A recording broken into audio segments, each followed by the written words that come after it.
Hi guys! Magandang araw sa inyo. May dumating na naman sa ating brown box. Buti nandiyan kayo, samahan niyo ako mag-unbox. Pero bago ang lahat, intro muna tayo. Tara!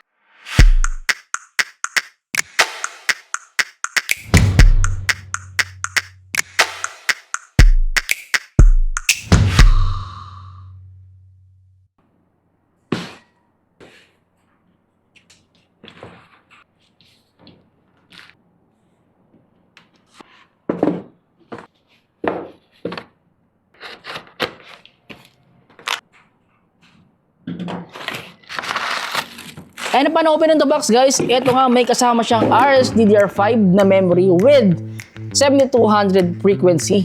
Grabe naman talaga. At ang maganda pa dyan, supported nito lahat ng RGB software from Asus Aura, RGB Fusion ng Gigabyte, Music Lite ng MSI, at higit sa lahat, Astrak Polychrome Sync. Diba? So lahat pwede. At may kasama rin pala siya ng 6800 frequency na parehas ng size na 32GB na DDR5. Ang maganda dyan, testingin natin to sa stability and benchmark para malaman natin kung gaano ba solid at kasulit itong memory nito. Kaya ano pang inaantay nyo? Prepare na natin yung mga item.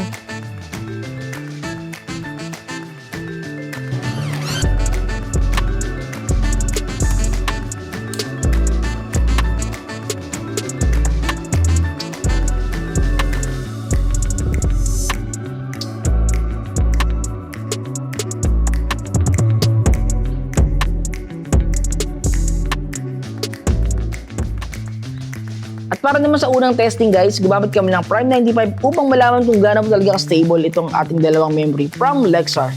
At para naman sa test, full 2 hours on both memory pagdating naman sa kanyang testing at wala naman kami nakitang problema guys. So, goods na goods talaga. At para naman sa kanyang sumunod na test guys, Idol 64 nga pala yung ginamit namin dito na pong benchmark. Dito makikita natin yung kanyang score para sa kanyang copy, write, and read. Sa akin wala pa kaming ibang model ng memory dito sa studio.